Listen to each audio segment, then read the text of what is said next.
Hello guys, welcome back to my YouTube channel. Ngayon gagawa na naman tayo mga tutorial tungkol naman ito sa kapasitor, kung paano mag-test ng kapasitor.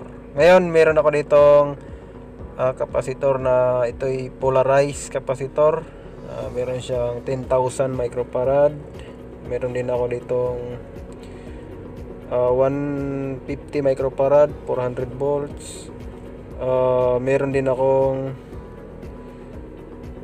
ito 25 volt, 1000 microfarad. Ito'y meron din akong 470 microfarad, 25 volts. Ito naman ay 1000 microfarad. Ngayon guys, pagka natin, is natin yung tester natin sa resistance, yung nasa baba.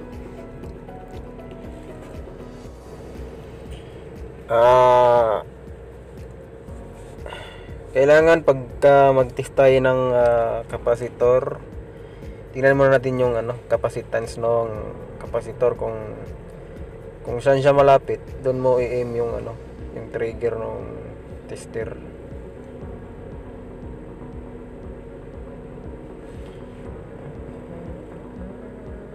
Ito'y 1000 microfarad, kaya i-trigger natin yung yung multi-tester sa, pwede siyang 1K, pwede rin 10K. Mas madali para di ka mahirapan mag times 10K na. Kailangan guys malapit doon sa para di siya tama yung pagkasukat. Tingnan natin ito. Yung sa transistor sa capacitor guys is charge and discharge lang yung function niya. Store electric charge. Ang capacitor kasi pagka tinitis natin, pumapalo tapos bumabalik. Ito'y hindi na bumabalik. Pumapalo siya pero hindi na siya bumabalik. Ibig sabihin nun guys is click na itong capacitor na ito or open.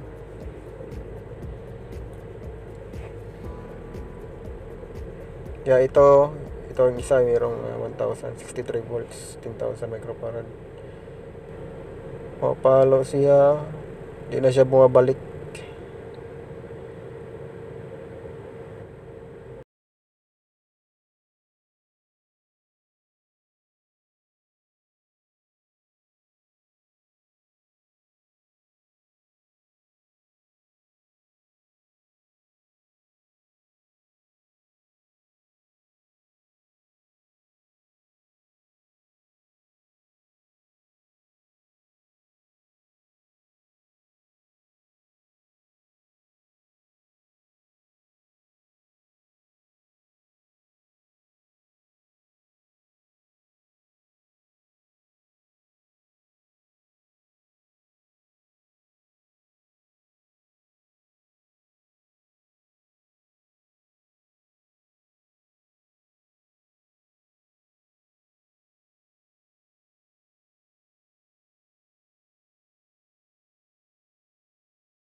470 microfarad. Kailangan pag 470 i-ano mo yung pin nung ano multi-tester sa pinakamalapit ng 470. Pumapalo, balik agad.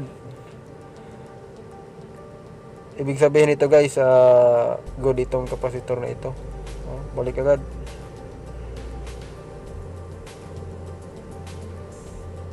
Pag ganyan yung reading guys, ibig sabihin okay yung kapasitor nyo.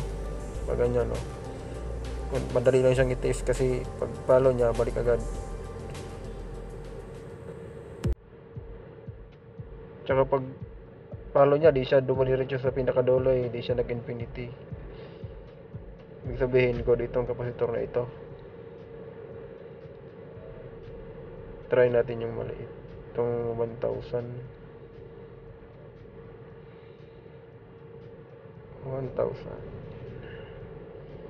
1K na agad para din na mahirapan mag-times. I-times mo yan sa resistance.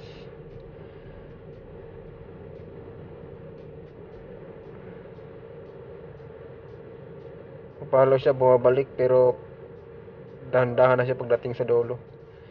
Ibig sabihin hindi mag-fully fully discharge kasi pag mabagal na siya, kung malapit na siya nag-infinity nga siya. Nag-infinity yung kwan niya. Tapos pag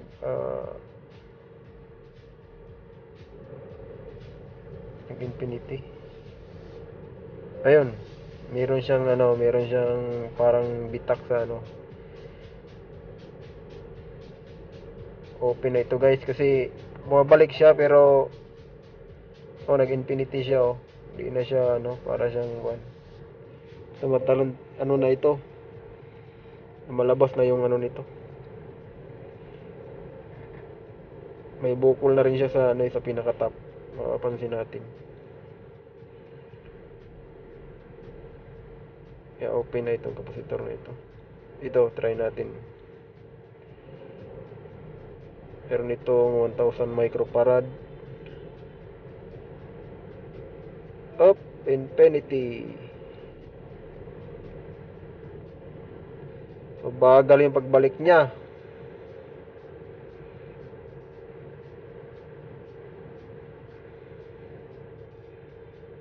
Infinite siya, tapos babagal yung pagbalik. Ayan, open ito kasi huminto. Sobrang bagal guys. Open na itong kapasitor na ito. Kailangan pag mga good kapasitor, pag palo, balik agad yan. Yan yung palatandaan na okay yung kapasitor. Ito nag-infinity, wala na ito.